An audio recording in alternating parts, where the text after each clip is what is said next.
हाँ दोस्तों, चलते हैं हम अगले टॉपिक पर जिसका नाम है नरेशन। ठीक है ना। बहुत से बच्चों को नहीं आता, हम आपको आज एकदम इजी करके बताएंगे कि नरेशन होता क्या है। What is narration. चलिए चलते हैं।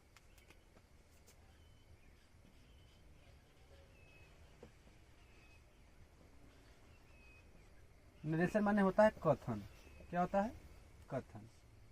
ठीक, क्या होता है आपका? कथन। देखिए कैसे करेंगे आप। इसकी जो डिफिनीशन होती है, यानी वक्ता के द्वारा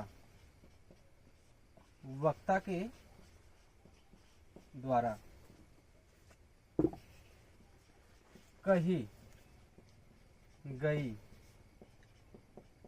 बात को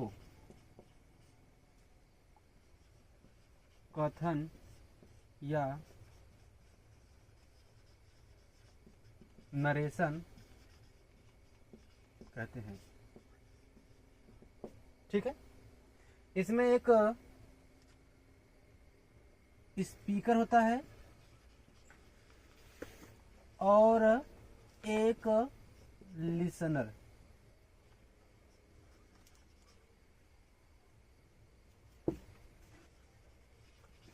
यानी वक्ता, स्पीकर माने वक्ता, लिसनर माने सुनने वाला। ठीक है ना। यानी वक्ता के द्वारा कही गई बात को हम कथन या नरेशन कहते हैं। इसमें क्या होता है कि आपका जो स्पीकर होता है, जो आपके अध्यापक होते हैं, वो कहते हैं और बच्चे उसको सुनते हैं और सुनकर उसका जवाब देते हैं। इसी के को हम क्या कहते हैं? नरेशन कहते हैं। अगर ये कम्युनिकेशन नहीं होता है तो आपका नरेशन नहीं कहलाता है। यह मुख्यतः दो भागों में बांटा गया है। कितने भागों में? दो भागों में। इसको हम कितने भागों में बांटे हैं? दो भागों में। यानी नरेशन को कितने भागों में बांटा गया है? इसको दो भागों में बांटा गया है। पहले का नाम है डायरेक्ट नरेशन। क्या नाम है पहले का? Direct narration. और दूसरे का है आपका इनडायरेक्ट नरेशन। ठीक है। इसको बोलते हैं हम प्रत्यक्ष कथन। क्या बोलते हैं इसे हम? प्रत्यक्ष कथन। और इनडायरेक्ट को अप्रत्यक्ष कथन। ठीक है। अब देखिए डिफिनेशन क्या होती है इसकी, डायरेक्ट नरेशन की। यानी वक्ता के द्वारा कही गई बात को ज्यों का त्यों कह देना ही क्या कहलाता है? आपका डायरेक्ट नरेशन कहलाता है। कैसे कहेंगे आप? कहेंगे कि वक्ता के द्वारा कही गई बात को ज्यों का त्यों कह देना ही डायरेक्ट या प्रत्यक्ष कथन कहलाता है। और इसी का उल्टा है इनडायरेक्ट। यानी कि वक्ता के द्वारा कही गई बात को चढ़ा बढ़ा कर अपनी भाषा में कह देना ही क्या कहलाता है? आपका अप्रत्यक्ष कथन कहलाता है। ठीक, कैसे कहेंगे आप? यानी वक्ता के द्वारा कही गई बात को अपनी भाषा में चढ़ा बढ़ा कर कह देना ही क्या कहलाता है? आपका इनडायरेक्ट नरेशन कहलाता है आपका। ठीक, कंफर्म हुआ आपका। चलिए हम चलते हैं आगे।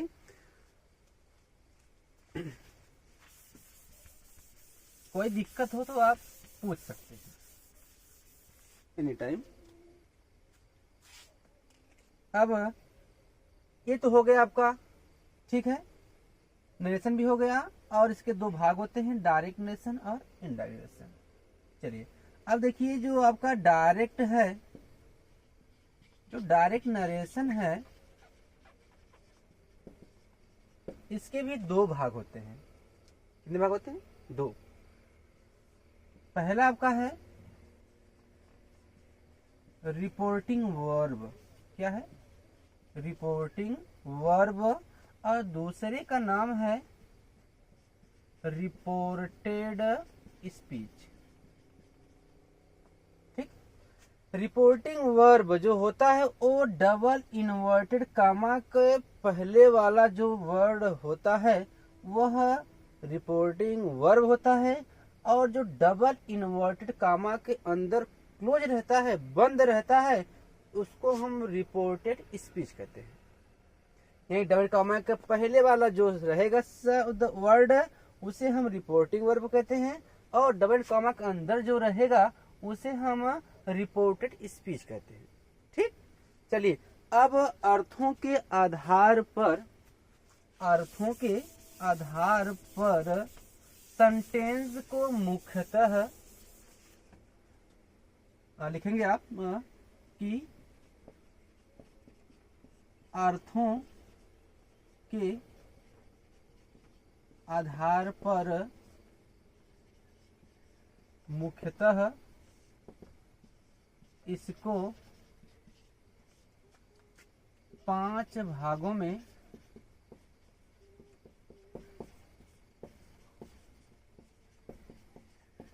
बांटा गया है। ठीक, पहला आपका है असर्टिव सेंटेंस। क्या आपका है? असर्टिव सेंटेंस, जिसे बोलते हैं हम साधारण वाक्य। और दूसरा आपका है इंट्रोगेटिव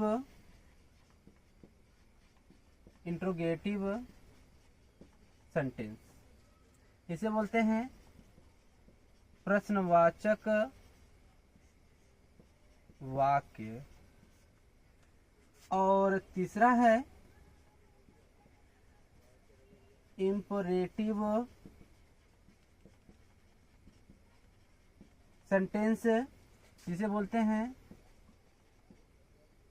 इच्छावाचक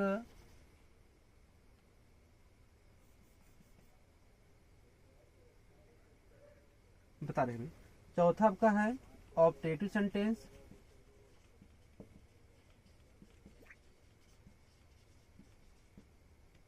और पांचवा है आपका एक्सक्लेमेटरी।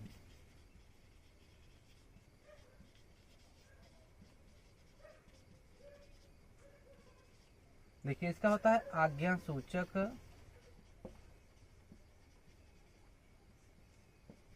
वाक्य, और इसका होता है इच्छावाचक वाक्य। और एक्सक्लेमेटरी सेंटेंस को क्या बोलते हैं हम? विस्मयादि बोधक वाक्य। ठीक है ना? निरसन परिभाषा हो गया आपको। और आपका दो प्रकार होते हैं, डायरेक्ट इनडायरेक्ट, उसकी परिभाषा हो गई। अर्थों के आधार पर मुख्यतः इसको 5 भागों में बांटा गया है। पहला आपका असर्टिव सेंटेंस से बोलते हैं साधारण वाक्य, दूसरे का है इंट्रोगेटिव सेंटेंस से बोलते हैं प्रश्नवाचक वाक्य, और तीसरा आपका है इंपरेटिव सेंटेंस से बोलते हैं आज्ञा सूचक वाक्य, और ऑप्टेटिव सेंटेंस इच्छावाचक वाक्य, और अगला आपका है एक्सक्लेमेटरी सेंटेंस जिसे बोलते हैं विस्मयादि बोधक वाक्य। ये 5 हो गए। अब हम सभी का बारी बारी से अध्ययन करेंगे। सबसे ज्यादा आप देखते हैं एग्जाम में सबसे ज्यादा आपका टॉपिक पूछता है इंट्रोगेटिव सेंटेंस का। सबसे ज्यादा देखेंगे, चाहे इंटर हो चाहे हाई स्कूल हो, सबसे लेवल्स जो है आपका सबसे ज्यादा इंट्रोगेटिव सेंटेंस पूछता है, अब पूछेगा भी। ठीक है ना? लेकिन हमें आपको तो हाई स्कूल में 3 ही पढ़ना पड़ेगा, लेकिन इंटर में 5 ही पढ़ना पड़ेगा, इसलिए मैं आपको 5 को 5 बता दूंगा। ठीक है ना? देखिए, इसको बता दें। अब हो गया ना आपका। अब चलिए आगे चलते हैं। पहला आपका रहेगा असर्टिव सेंटेंस। क्या रहेगा आपका? Assertive sentence.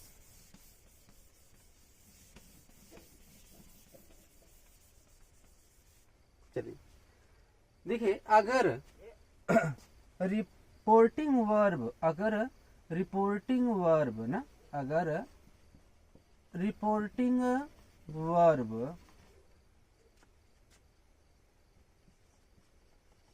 Says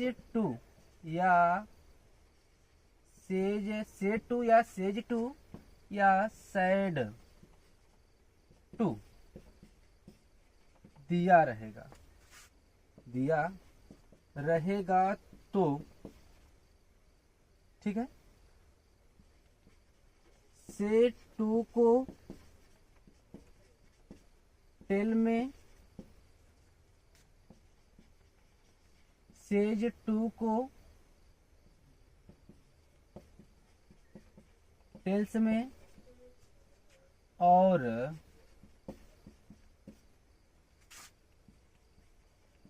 sad to को टोल्ड में बदल देते हैं। ये हो गया आपका, ठीक है ना। रिपोर्टिंग वर्ब से टू, सेज टू या सेड टू दिया हो रहेगा तो उसे सेज टू को हम टेल में बदलेंगे, सेज टू को टेल्स में, और सैड टू को टोल्ड में हम बदल देते हैं, ठीक है। और ध्यान देना, ये तो पहला हो गया आपका। दूसरा है आपका, अगर रिपोर्टिंग वर्ब में, अगर रिपोर्टिंग वर्ब में से या सेज दिया हो तो उसका टेंस परिवर्तन नहीं होता है, ठीक। ये रहा आपका। और चलिए पहले हम चलते हैं आपको लेकर, ये तो रहा सटीक, लेकिन उससे पहले हम टेंस परिवर्तन के नियम बता दें आपको। अगर टेंस परिवर्तन का नियम नहीं याद रहेगा तो आप कतई नहीं कर पाएंगे, ठीक है। तो पहले आप टेंस परिवर्तन का नियम लिख लीजिए, ये तो अभी आगे चल गए हम। कोई दिक्कत नहीं है आपको। पहले हम लिखेंगे टेंस परिवर्तन के नियम। क्या लिखेंगे आप? टेंस परिवर्तन के नियम। मेन टॉपिक पे चलिए, आपका है टेंस परिवर्तन के नियम, ठीक है। यानी पहला रहेगा आपका प्रेजेंट इंडेफिनिट टेंस। ये किसमें परिवर्तन करेंगे? इसे करेंगे हम पास्ट इंडेफिनिट में। किसमें करेंगे आप? पास्ट इंडेफिनिट टेंस में, ठीक। और दूसरा आपका है प्रेजेंट कॉन्टिन्यूअस टेंस। ये आपका जाएगा पास्ट कॉन्टिन्यूअस टेंस में, ठीक। और तीसरा आपका है प्रेजेंट परफेक्ट टेंस। ये जाएगा आपका पास्ट परफेक्ट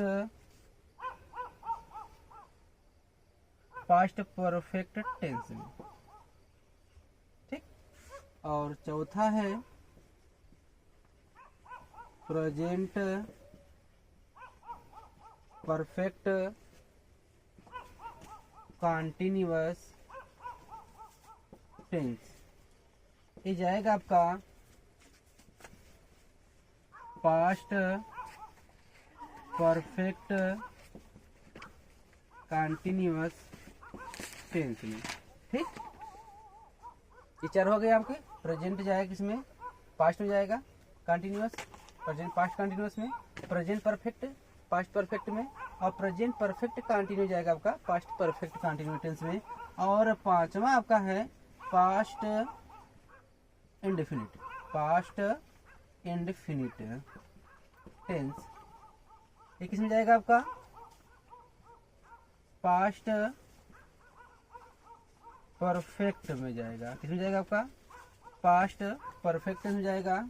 और छठा आपका है पास्ट कॉन्टिन्यूअस टेंस,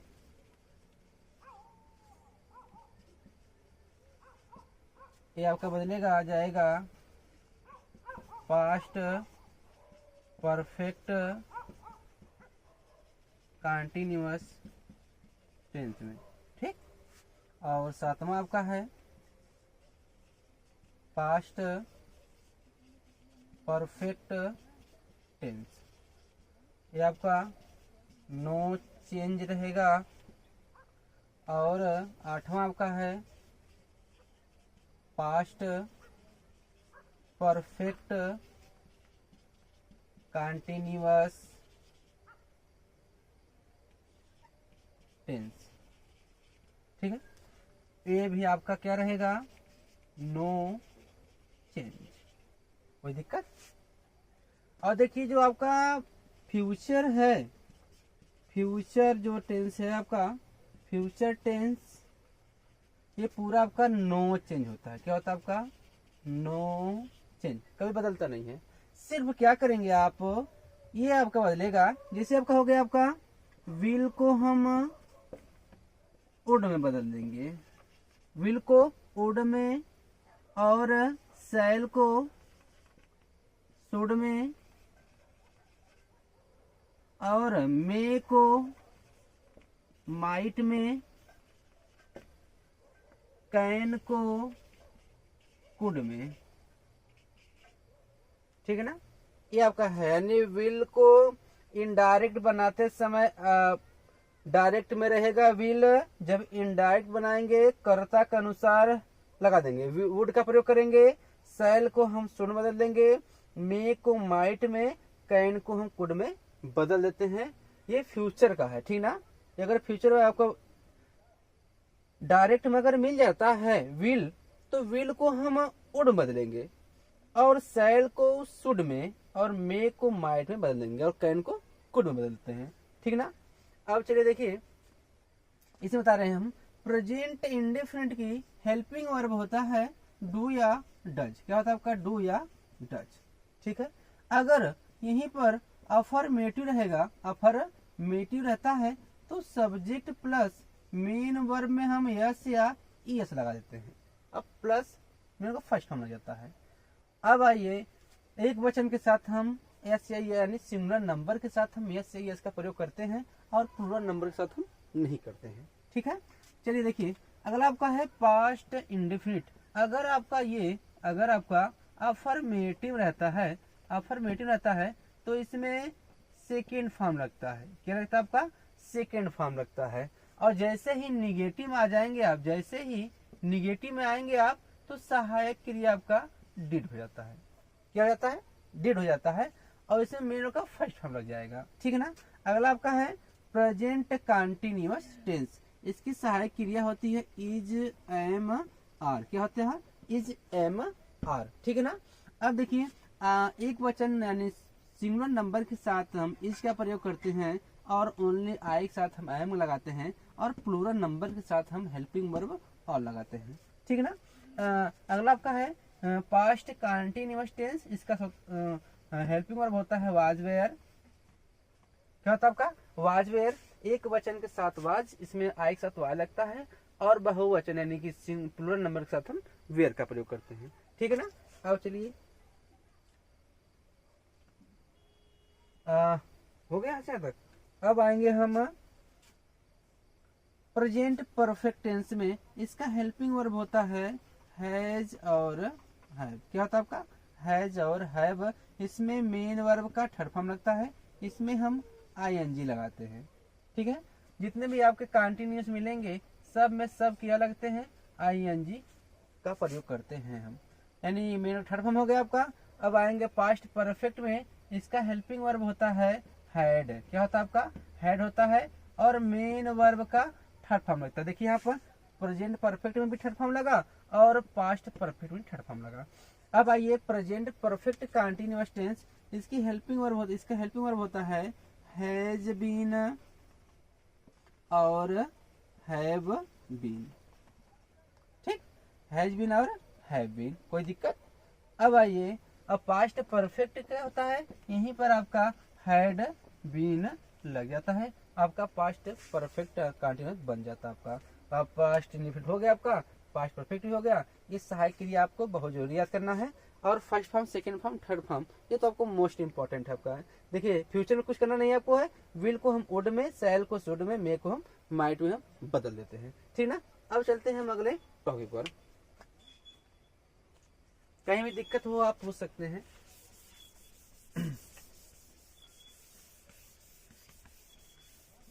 एग्जाम्पल देखिए आपको बता देंगे, कल हो सकता है, लेकिन देखिए समय मिलता तो आज ही बता देंगे आपको एग्जाम्पल असर्टिव सेंटेंस का, ठीक है ना। पहले आपको बता दें चेंज कैसे करते हैं पर्सन, जेंडर, नाउन, प्रोनाउन को, केस को, ठीक है ना। मोस्ट इंपॉर्टेंट आपका है कैसे हम बदलते हैं इसे हम।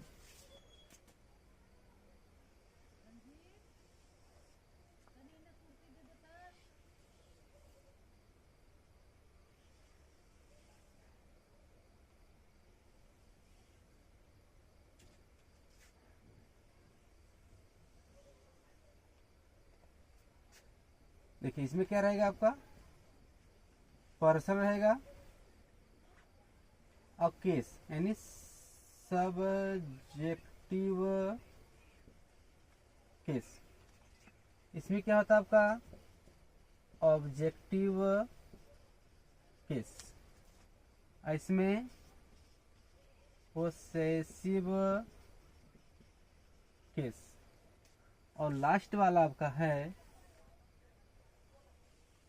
इसे बोलते हैं हम रिफ्लेक्सिव केस। क्या बोलते हैं इसे हम, रिफ्लेक्सिव केस। ये हो गए आपके, क्या आपका है पहला person, objective case, subjective case, objective case, possessive case और रिफ्लेक्सिव केस। चलिए पर्सन यानी कि फर्स्ट पर्सन, यानी कि फर्स्ट पर्सन, क्या बोलते हैं इसे हम, फर्स्ट पर्सन, ठीक है। यानी फर्स्ट पर्सन में आपका आता क्या है, आई और वी आता है। क्या था आपका, आई और वी, ठीक है। अब देखिए हम आई का जब बनाते हैं तो ऑब्जेक्टिव केस मी हो जाता है, ठीक, और मी का पोसेसिव केस क्या हो जाता है, माई हो जाता है, और माई का पोसेसिव केस क्या हो जाता है आपका, माई सेल्फ हो जाता है। रिफ्लेक्सिव केस माई सेल्फ हो जाता है, ठीक ना।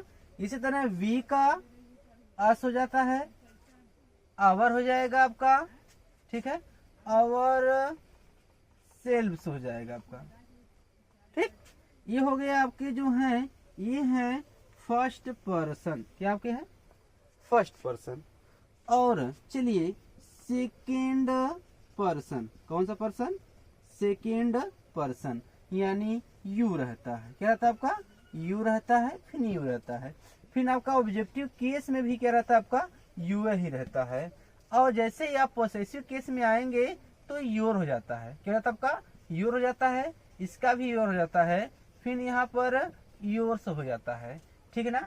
अब इसका रिफ्लेक्सिव केस जाएगा आपका योर सेल्फ, योर सेल्फ हो जाएगा, और रिफ्लेक्सिव केस योर्स का हो जाएगा योर सेल्फ्स, योर सेल्फ हो जाएगा, ठीक। ये हो गए आपके सेकेंड पर्सन के नियम।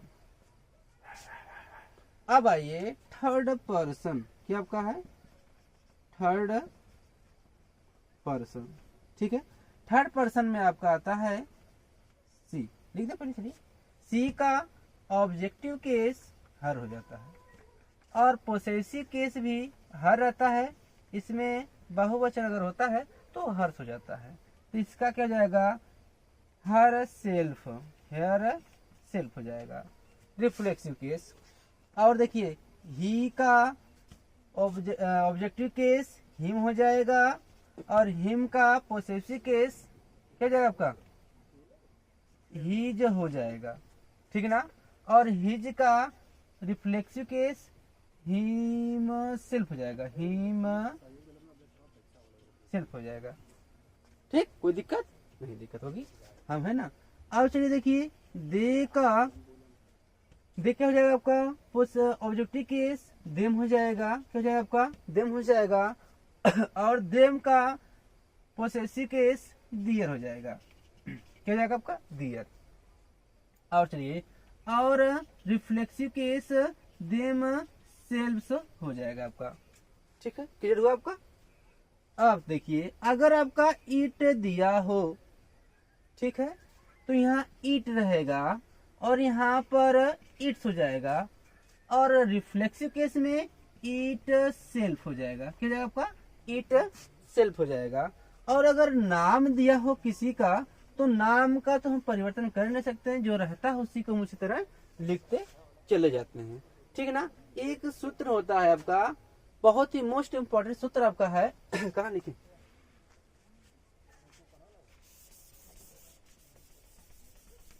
देखिए एक सूत्र होता है जो आपका एग्जाम ड्यूरेशन काल में अगर बैठेंगे तो आप इसे याद कर लेना, ये आपको काम देगा। 2 नंबर आपका आता है इसमें से, जिसे बोलते हैं हम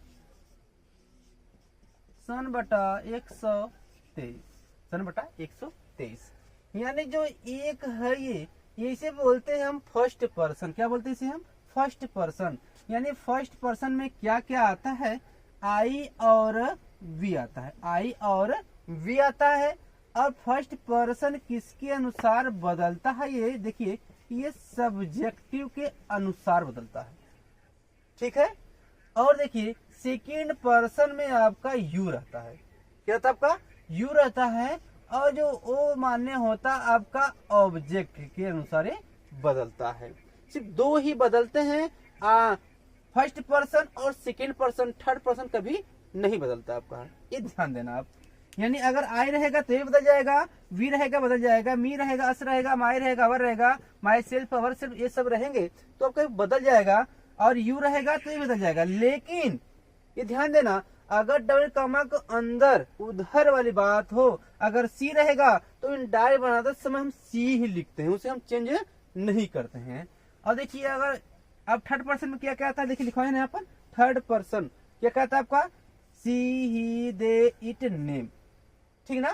तो थर्ड पर्सन में क्या लिखेंगे आप, ही सी दे और नेम और इट, ठीक है ना। अगर ये रहता है तो ये आपके बदलते नहीं है, ये आपके नो चेंज हो जाते हैं, ठीक है ना। कुछ समझ में आया होगा कि नहीं आया होगा, आ गया होगा मालूम है। तो इतना उतार लीजिए, आप लिख लीजिए। अब हम अगले टॉपिक पे बात करेंगे हम अगले दिन, ठीक है ना। नेक्स्ट टॉपिक अगले दिन मिलेंगे आपको असर्टिव सेंटेंस के रूप में। जो भी दिक्कत तकलीफ हो आप हमें इसमें द्वारा भी बता सकते हैं, ठीक है। Okay bye.